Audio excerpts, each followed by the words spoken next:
Identification of crystalline phase and determination of lattice constant. Aim: conduct an investigation on the powder X-ray diffraction pattern, that is PXRD pattern, of a given unknown crystalline material and determine its crystalline phase and lattice constant. The apparatus required are the readily available X-ray diffraction patterns of few polycrystalline substances, Miller indices comparison chart, and laboratory stationery. Formula: the lattice constant of a given unknown cubic crystalline sample is A is equal to lambda by sine theta into root over h square plus k square plus l square, where lambda refers to the wavelength of the X-ray source used in the experiment. Here we are assuming it to be a copper K alpha source whose wavelength value is lambda equal to 1.5406 angstroms. Theta refers to the glancing angle, that is the angle made by the incident X-ray beam with the crystallographic parallel planes of atoms, that is theta. H, K, L here refer to the Miller indices of the parallel planes of atoms. So here the lattice constant is measured in angstroms. Now this is a sample X-ray diffraction pattern of an unknown crystalline sample. Now here it is an plot between intensity of the diffracted X-ray beam from various parallel planes of atoms and twice the glancing angle on x-axis, and on y-axis is the intensity of diffracted X-ray beams from various parallel planes of atoms, which is measured in counts per second. Okay. On this pattern we can observe these Bragg diffraction peaks are observed. You can see this is one of the Bragg diffraction peak arising from a specific parallel planes of atoms. This is another Bragg diffraction peak arising from another parallel planes of atoms. This is the diffraction peak arising from another parallel planes of atoms, and so on and so forth. And you can see that among all these peaks, this peak is having highest intensity.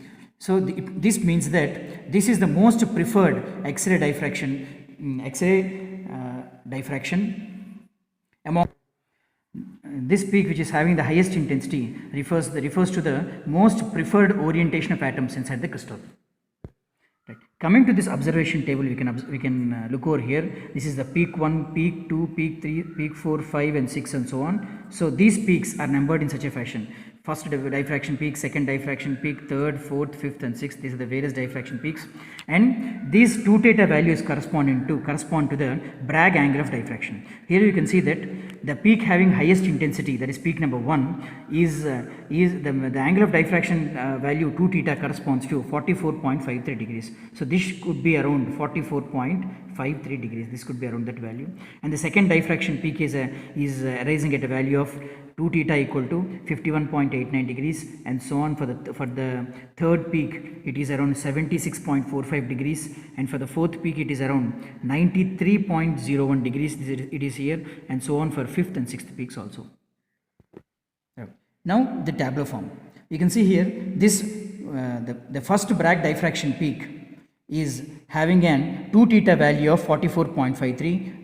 As previously discussed, we can note the value over here. It is 44.53 degrees. And the second Bragg diffraction peak is occurring at an angle of 51.89 degrees. And the third diffraction peak is arising at a value of 76.45 degrees. Now represent the 2 theta values for various Bragg diffraction peaks as obtained from the pattern. We can see that the first Bragg diffraction peak is occurring for twice the Bragg angle of 44.53 degrees, and the second Bragg diffraction peak is occurring at an angle of 2 theta equal to 51.89 degrees, and the third diffraction peak is occurring at an angle of 76.45 degrees, and fourth peak at an angle of 93.01 degrees, and the fifth peak at an angle of 2 theta equal to 98.51 degrees, and the sixth Bragg diffraction peak is occurring at an angle of 2 theta equal to 122.12 degrees.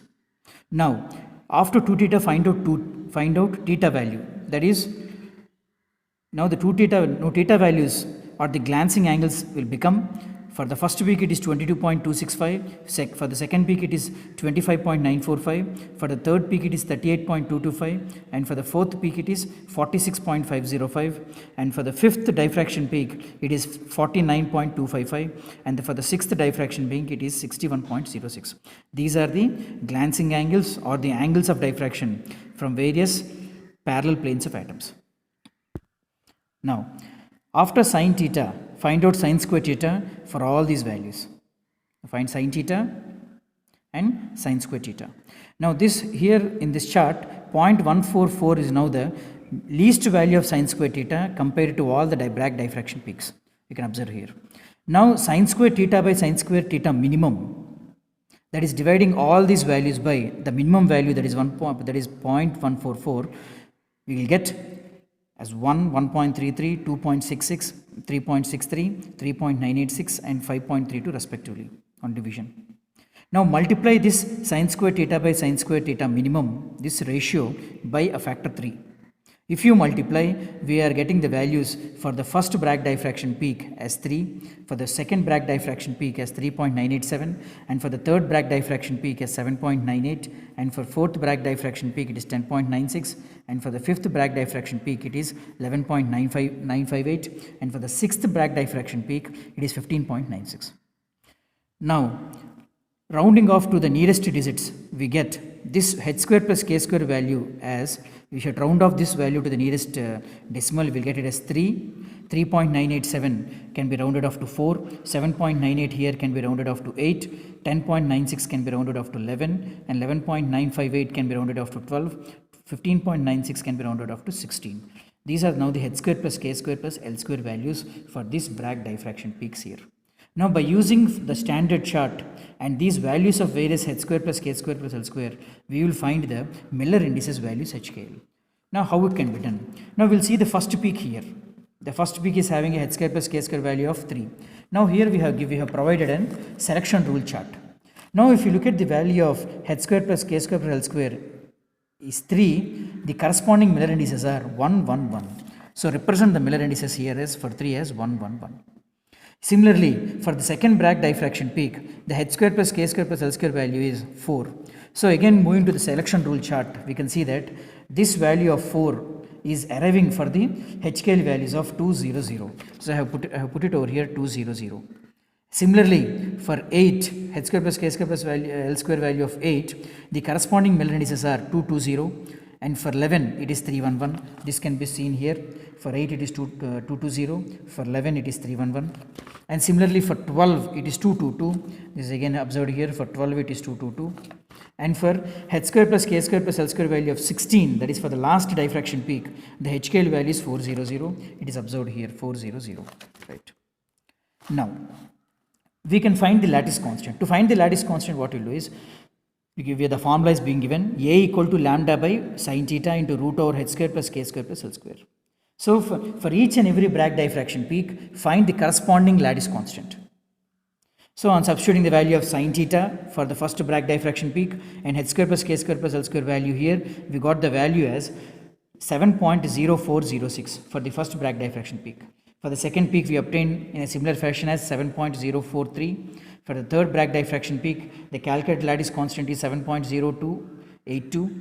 From the fourth Bragg diffraction peak, the calculated lattice constant is 7.044, and from the fifth Bragg's accelerated diffraction peak, the calculated lattice constant is 7.0406, and for the final diffraction peak, the calculated lattice constant is 7.0427. Now the average lattice constant of the crystalline material can be calculated to be around 7.04. This is the average lattice constant of the material.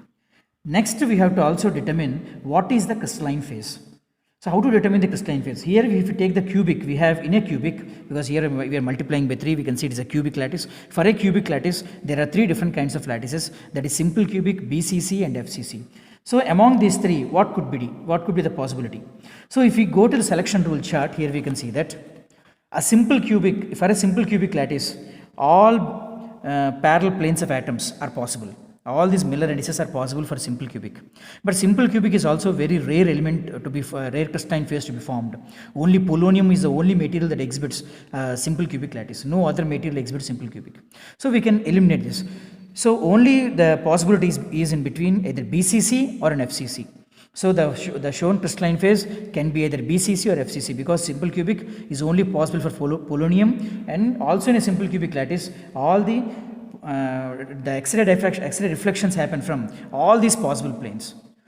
So based on that conclusion, we only consider either it should be a BCC or FCC lattice.